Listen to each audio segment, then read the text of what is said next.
आपको किसी वृक्ष की ऊंचाई पर जाना है, ठीक। अब एक शाखा का सहारा लेकर आप चढ़ने का प्रयास किए तो चढ़ जाओगे, लेकिन उसमें बहुत सारी शाखाएं नीचे हैं, या एक हाथ से इसको पकड़े, फिर दूसरे हाथ से दूसरी शाखा पकड़े और ऐसे परिक्रमा लगाते रहे, तो ये बताओ आप ऊंचाई पर जाओगे कि वहीं थक के गिर जाओगे? क्या होगा बोलिए? ऊंचाई पर पहुंच पाएंगे? नहीं पहुंच पाएंगे।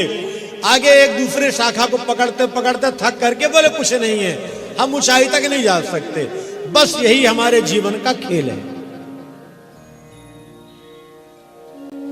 हम इसी में भ्रमित हो रहे हैं, इसी में भटक रहे हैं और इसीलिए अशांत और परेशान हैं।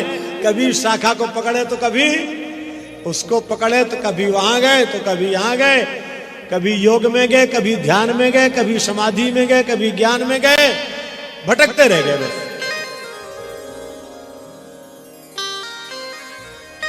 इस मार्ग को समझना है। एक बात ध्यान रखना, एक भरोसो एक बल, एक आस विश्वास, एक दास घन श्याम हित, चातक तुलसीदास। इसके लिए हमको इतने समझना बस। तो श्री कृष्ण का स्वरूप सत्य है जो कभी नष्ट नहीं होता,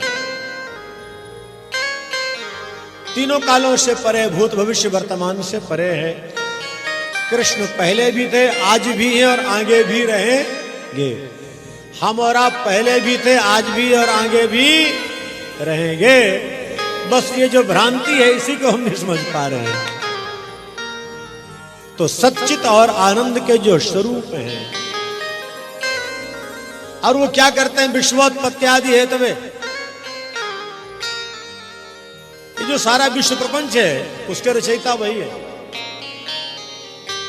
और एक बात ध्यान रखना, भगवान को जब खेल खेलना होता है, सृष्टि की रचना करनी होती है, तो सृष्टि की रचना के लिए भगवान मोह का आश्रय लेते हैं।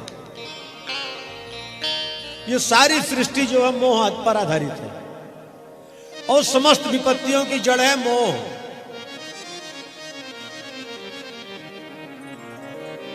अब इस मोह को नष्ट करने का सूत्र क्या है? ज्ञान। मोह को किससे नष्ट किया जा सकता है? ज्ञान से। लेकिन इस ज्ञान का आधार क्या है? बोलो, कुछ बोलते रहा करो। इस ज्ञान का आधार है प्रेम। जिस प्रेम को हम समझे ही नहीं,